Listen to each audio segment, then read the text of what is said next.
Good afternoon, brothers and sisters. Welcome to Readings with Regina, and I have a lot to share with you today. And one of the things that I want to start off with, I want to show you a contemporary hero among other heroes.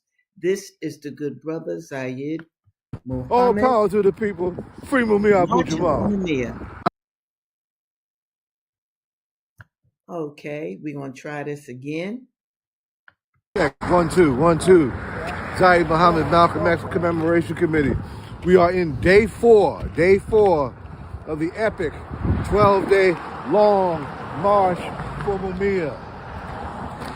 From Philadelphia all the way to Frackville, SCI Mahanoy, to turn up the volume for Mumia Abu Jamal, to make sure that he gets the medical treatment he needs to save his sight, to address the abuse that is medical neglect that most elders face in prison like he is facing, and a broader call to free them all, to free all of our political prisoners.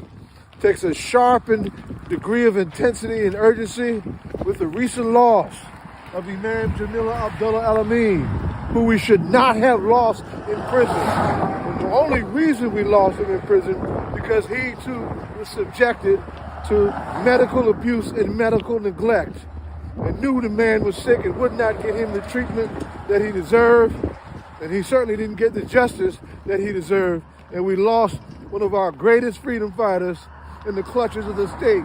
That should not happen. It should not have happened, and it's not going to happen to Mumia Abu Jamal. December 9th, as we roll up on Frackville, on Mahanoy, we want some of everybody to roll up with us.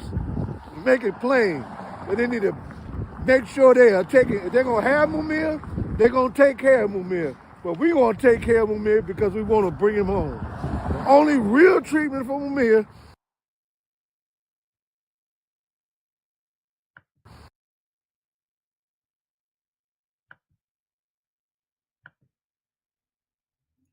Okay. treatment for Let me get, Mumia, doggone it. I'm going to tell you what he said if care I of can't Mumia get because we want to bring him home. The only real treatment for Mumia, Jamal. All right. The only real treatment for Mumia, Brother Zayed was saying, is his freedom. He needs to be home. Once again, the political prisoners that are incarcerated in this country show you how barbaric this country is.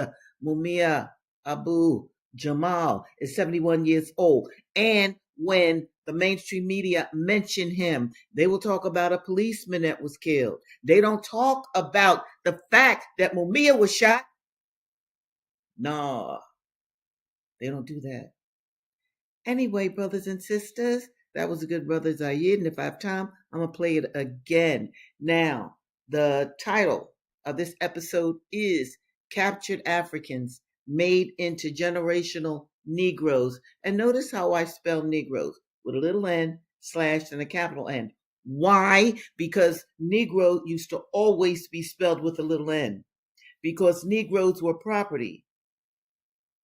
They weren't considered a respectable race of people. In fact, it was the Honorable Marcus Garvey, if you don't know him, look him up, who demanded that the media capitalize the N in Negro. Talk to me, all right? How they challenged and manipulated white racism. Okay, I'm going to get right into our first book, The Slave Ship. It's going to be disturbing, but you got to know your history. And I'm going to talk a little bit about the section that I'm going to read once I read it. But again, this is called The Slave Ship. It is a very important book. It was recommended by a Black scuba diver who is on projects to bring up from the bottom of the ocean slave boats, the slave ships that carried us to the Americas. Yes, Black scuba divers are doing this so that we can know our history, so that our history can be charted. All right, I'm getting ready to read again from The Slave Ship by Marcus Rediker. And he does have a website that I encourage you to go and visit. This episode is called The Boatswain. It's really the boatswain, but it's pronounced boatswain. Anyway, that word means a person who is like a captain, a leader of other people. The boatswain. Leadership among the captives arose from below decks during the Middle Passage. A sailor aboard the Nightingale told the story of a captive woman whose real name is lost to posterity, but who came to be known on board the ship as the boatswain because she kept order among her fellow enslaved women, probably with a fierce determination that they should all survive the ordeal of oceanic crossing. She, quote, used to keep them quiet when in the rooms and when they were on deck likewise, end of quote. One day in early 1769, her own self-constituted authority clashed with that of the ship's officers.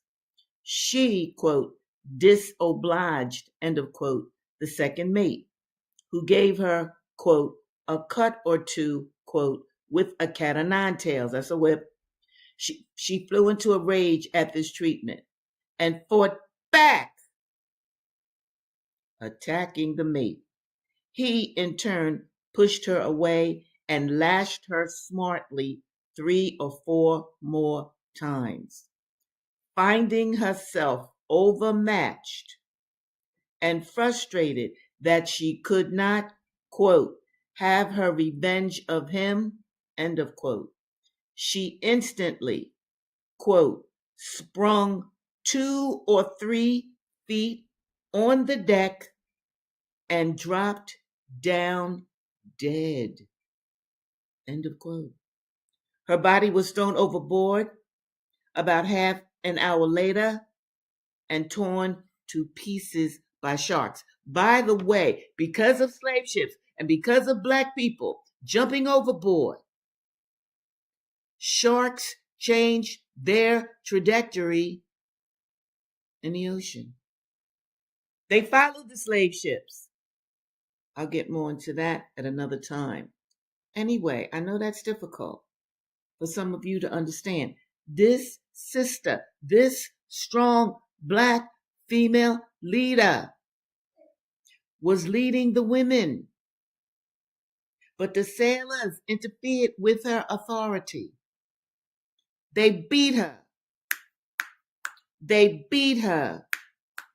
And once she knew she could not overpower them, girlfriend jumped up 2 to 3 feet and dropped dead. Let me just explain something to you, too, about Africans, indigenous Africans. They had a kind of magic. That's what I'm going to call it. A metaphysical knowledge. And you're going to hear about that again in this next excerpt. All of this again is from the book, The Slave Ship. Name unknown. The man came aboard the slave ship Brooks in late 1783 or early 1784 with his entire family, his wife, 2 daughters, and mother, all convicted of witchcraft. The man had been a trader, perhaps in slaves. He was from a village called Salt Pan on the Gold Coast. He was probably Fanti. He knew English, and even though he apparently disdained to talk to the captain, he spoke to members of the crew and explained how he came to be enslaved. He had quarreled with the village chief, or Courvoisier, who took revenge by accusing him of witchcraft. Now, witchcraft is really an English word. It is not what the Africans themselves would have called it. Getting him and his family convicted and sold to the slave ship. They were now bound for Kingston, Jamaica. Let me just stop right here and look at this a little more carefully. He got into an argument with the village chief, all right? Then the village chief sells him to the enslavers. Now, let me even add to that this. Part of all of this horror is because there were some African leaders who were delving in the slave trade. All right, I want that understood from me to you. I don't ever want to romanticize slavery. Slavery in Africa, no, it was different from what happened to in the Americas. For one, everybody was black, so you couldn't use color as something that was inferior. But nevertheless, the idea of slavery itself is horrific. That was part of the problem that got us here. But I also want to remind you, last week when I read to you about Captain Tomba, he fought against slavery on the continent of Africa. Yes, he did. All right, let me continue. When the family came on board, noted the physician of the ship, Thomas Trotter, the man, quote, had every symptom of a sullen melancholy, end of quote. He was sad, depressed, in shock. The rest of the family exhibited every sign of that affliction. Despondency, despair, and even, quote, torpid insensibility, end of quote, were common among the enslaved when they first came aboard a slave ship. The crew would have expected the spirits of the man and his family to improve as time passed and the strange new wooden world grew more familiar, calling the slave ship a wooden world. Very interesting. The man immediately refused all sustenance. From the beginning of his captivity aboard the ship, he simply would not eat. This reaction, too, was commonplace, but he went further. Early one morning, when sailors went below to check on the captives, they found the man a bloody mess. They urgently called the doctor. The man had attempted to cut his own throat and had succeeded in, quote, dividing only the external jugular vein, end of quote. He had lost more than a pint of blood. I'm going to stop right there. Rather than be enslaved. Now, the man and his family, he's already despondent because he was thrown out of his village. That is an isolation that people, Black people in particular, cannot have. The idea of the saying, no man is an island, that is something to really consider.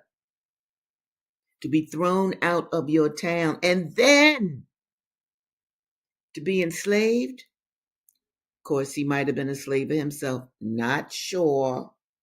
But in any event, to be abandoned in that way, the man was trying to take his own life rather than be enslaved by whites. And you know what? Before I go to the next book, I just want to ask you this. Notice the dates I'm giving you. 1769, for example. Where were you in 1769? Yeah, I'm talking to all of you who are looking at, where were you? Do you ever think about that? Now, some of you very quickly might say, well, I wasn't on earth. Really? What brings us to earth? Why are we here? These are things I absolutely want you to think about. Okay, I'm going to go to the next book. Incidents in the Life of a Slave Girl. And you know I love reading this book.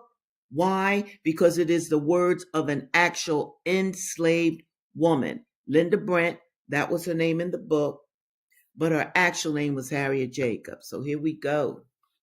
Now remember, Nat Turner's Rebellion, so this is in the 1830s. Nat Turner Rebellion has taken place. And even though this town had nothing to do with Nat Turner's Rebellion, white people got into an uproar. Okay? What Linda Brent called low whites, like poor whites who probably didn't even own slaves. They didn't have enough money to own slaves. Why, they could dress up like soldiers and show the oligarchs who did own slaves that they were right there with them, that they hated the N words too. Here we go. An exclamation of surprise from some of the company, that's those white so-called soldiers, put a stop to our conversation. Some silver spoons were ornamented. An old-fashioned buffet had just been discovered. My grandmother was in the habit of preserving fruit for many ladies in the town and of preparing suppers for parties. Consequently, she had many jars of preserves. The closet that contained these was next invaded and the contents tasted. One of them, who was helping himself freely, tapped his neighbor on the shoulder and said, quote, "Well done. Don't wonder the niggers want to kill all the white folks when they live on sarves as preserves."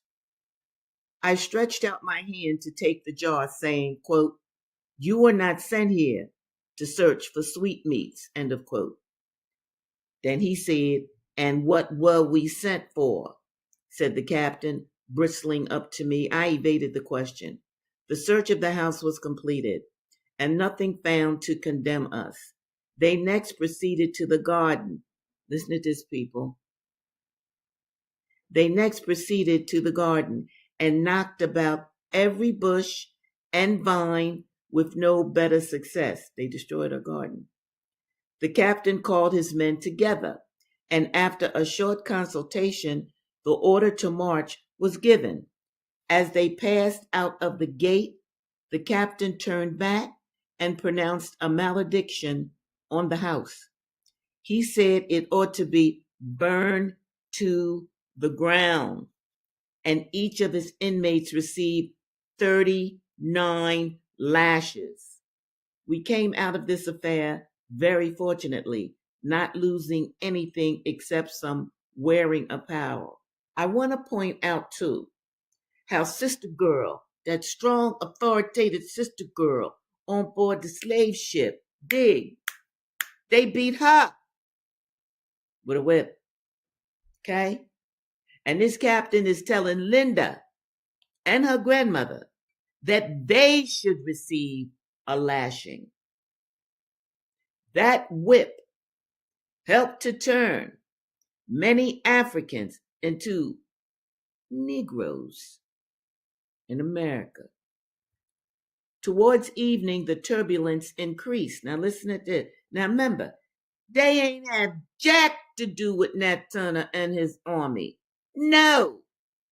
But this was a way for white people to show their superiority and to beat other black people. They didn't go to jail. They didn't have trial. They didn't have anything. It was all right to beat some black people. It was all right. Towards evening, the turbulence increased. The soldiers, stimulated by drink, they got drunk, committed still greater cruelties. Shrieks and shouts continually rent the air. Not daring to go to the door, I peeped under the window curtain.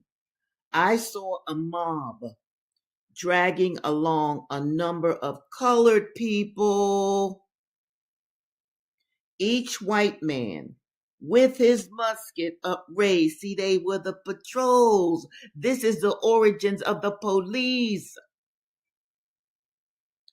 Threatening instant death if they did not stop their shrieks. Among the prisoners was a respectable old colored minister. They had found a few parcels of shot, that has to do with guns, in his house, which his wife had used for years to balance her scales. These people were cooks, bakers, caterers. For this, they were going to shoot him on Courthouse Green. What a spectacle Was that for a civilized country? A rabble staggering under intoxication, assuming to be the administrators of justice. I'm going to stop right here. I will read the rest of this to you on Thursday, but I just wanted to emphasize first of all, whites were always afraid of a Negro or black or N word rebellion. They lived in that kind of fear. Now, it didn't stop them from owning slaves because they had free labor and free sex and free whatever they wanted. Okay? But they were always concerned about an uprising. Okay. Now we're going to go to Ida B. Wells, one of my heroes. Yes. Okay. Now, this chapter is called, let me move it, The Free Speech Days. Since the appetite grows for what it feeds on, the desire came to own a paper. Look at the sister girl born right after slavery was so-called, abolished. But her enslaved parents taught her good behavior, how to read, how to write, and how to be as successful as she could be, even though she's black, in America. Now, I'm going to read this sentence again because I want y'all to get this. Since the appetite grows for what it feeds on, the desire came to own OWN, a newspaper. I was invited to be a writer on the Free Speech and Headlight of Memphis. This was 1889.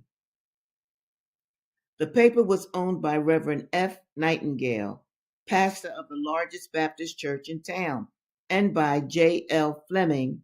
I refused to come in except as equal with themselves. Hey, you want to talk about woman power?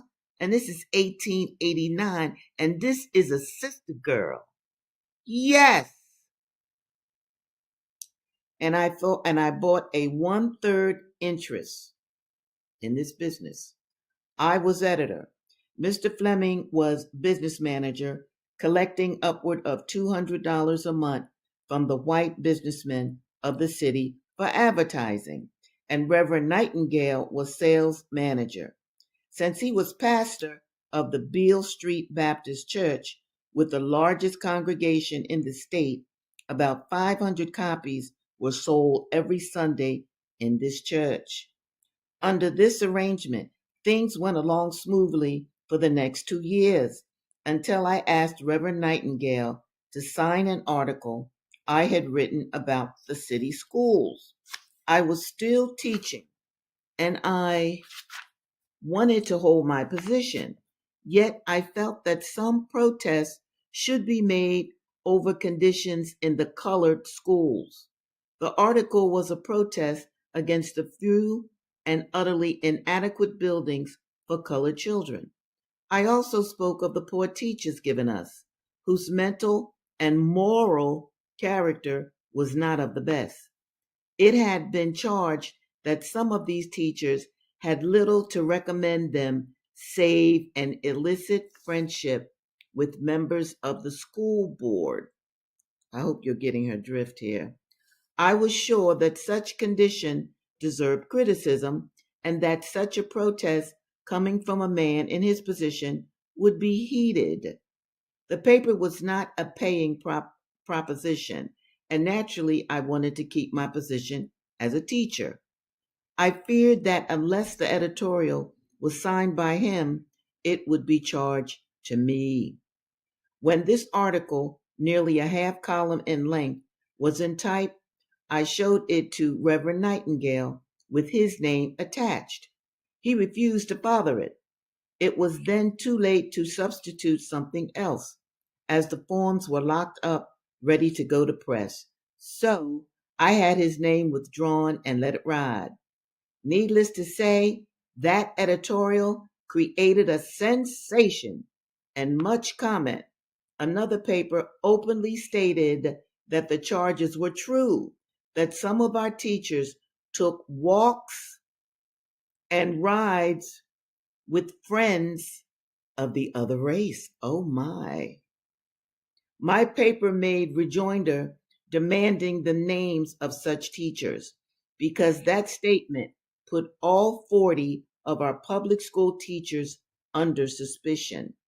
It therefore came as a great shock that not long after one of the same public school teachers who taught in the Clay Street School in the room adjoining my own came strolling past my home one bright moonlit evening in company with a young white man who was a lawyer for the Board of Education. She had on a veil, but I recognized her walk and the clothes which she had on that very day. Okay, so what's happening here, people? Let me just explain. If a black woman wanted to get any kind of power, any kind of position, we might even think it's lowly, but they thought it was powerful. This even happened on the plantation. Yes, a black woman would, in fact, have sexual relations with a white male. And if you remember from books that I have read to you, William Wells Brown, for example, it was commonplace for wealthy white men to choose black women that they could, have sex with, affairs with, or whatever.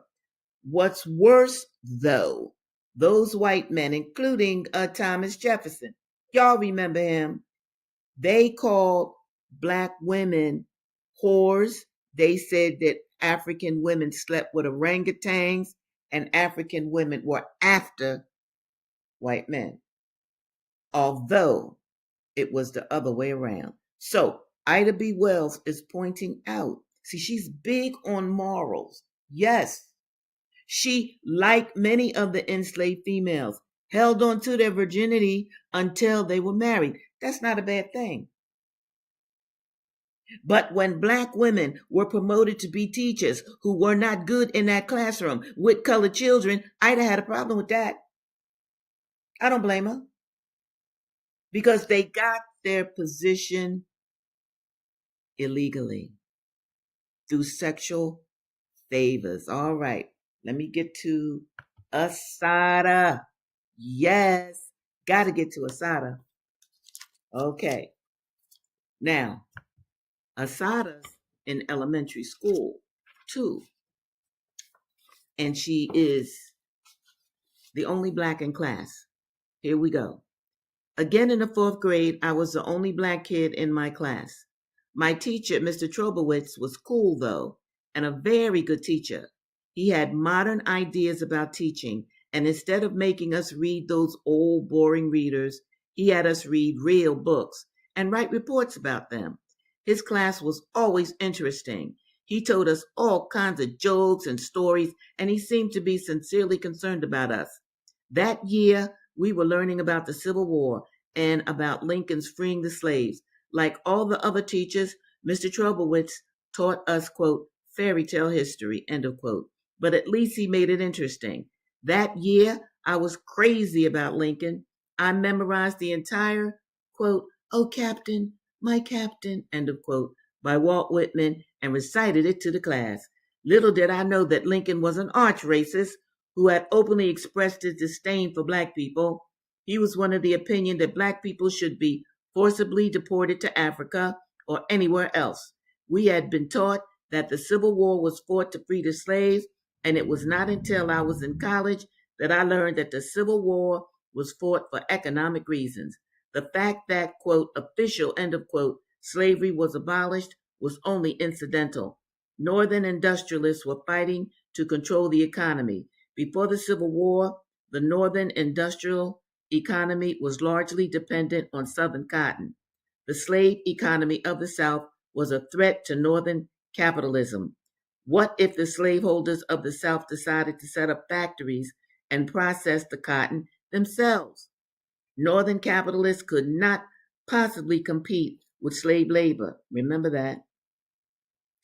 And their capitalist economy would be destroyed. To ensure that this didn't happen, the North went to war. When I was still in the fourth grade, I fell off a swing and broke my leg. Mr. Trobowitz came to my house and gave me lessons and assignments. When I returned to school, Mr. Trobowitz had left to teach in college. Everybody in the class was sad. A bird beaked, stick to the book, teach by rote teacher replaced him. She made us go back to reading in the readers and change the desk around so that once again we were sitting in rows. I didn't like her and she bored me to death. Mr. Trabowitz had him sit in a circle so you could see everybody. Fabulous. One time, our class had a dance. It was a big event for me since I love to dance. The white kids couldn't dance for nothing. They looked like a bunch of drunken kangaroos hopping all over the place, out of time with the music. I sat there with my hand over my mouth, trying to suppress my laughter. I ached to get out there and show them how to do it, but nobody asked me to dance. I don't think it ever occurred to them, and if it did, they knew better. Dancing with a nigger was surely good for a week or so of teasing. But these whites were not at all out in the open with their racism. It was undercover, like their parents' racism. Anyhow, I just sat there looking at them flop around until this one kid, I'll never forget his name, Richard Kennedy. He was a poor Irish kid with red hair. He came over to me and where I was sitting and said, quote, "If you give me a dime, I'll dance with you," end of quote. The sad part of the story is that I almost gave him a dime. Okay. Now, lastly, I'm getting ready to sign off, but I got to read Julia Wright's book, For the Baby Ancestors in Gaza. And I dedicate this poem to the genocides worldwide in the Sudan, okay, in the Democratic Republic of Congo. Lord have mercy. This goes out to all the awful genocides that normally involve the United States and Israel. Syria, Lebanon, they want to create greater Israel. All right, I'm going to go right to the poem. The Gazan Way of Death. Many serial killers are known to revisit not only their crime scenes, but their corpses after the deed, such is the pathological craving to push the limit of their power over life. The mass killers in Gaza's genocide have invented many cruel and inhumane ways to skin those they call human cats, pulling the land from under their feet, starving them, torturing them, bombing them, leaving them buried alive under the rubble, harvesting their organs. Harvesting their organs. Now, this is not Julia, this is Regina emphasizing. Harvesting their organs. They are harvesting the organs of Palestinian people. They were also doing it to Black people as well. I'll get back to the poem. Harvesting their organs, depriving them of a death count, or if their death is reported, giving them an Israeli ID number, advertising highfalutin real estate to be built over their unmarked graves, only to say it is graveyard humor, and desecrating Gazan cemeteries to become body snatchers of the martyrs, some say as bargaining chips, others say as trophies, just as the American soldiers brought freedom fighter skulls back from the Vietnam debacle. Is the Gazan way of death that close? Yes, it is. Yes, yes. All right, brothers and sisters, it has always been good to be with you. I want you to, another reason that I'm even reading Julia's poetry too. Do you understand how much our ancestors love poetry? Have you noticed in many of the books that I've written to you, read to you from slavery, there were poems in them? I don't know what happened here. Anyway, there were poems in them. And Asada was affected by Black poetry. of the 1960s. Yeah, I know what you're talking about. So, awful. I'm glad you said that though, because I want to remind people of this. Look here. Look here. You don't know why you're on earth. You don't really know who sent you here. You may have an idea, but you're not sure.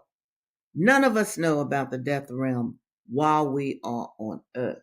But notice that those two Africans that I told you about in the beginning of the show, they wanted to go to the next realm, and they had a way of getting to the next realm. It is not like I'm applauding that, but I want you to understand that the African had a metaphysical power that was nurtured among indigenous people. I'll be talking about that even more on Thursday. But one thing I want to leave you with, where were you in 1786? Where were you in 1769? Where were you in 1889? Love you very much, and I will see you on Thursday. Bye now.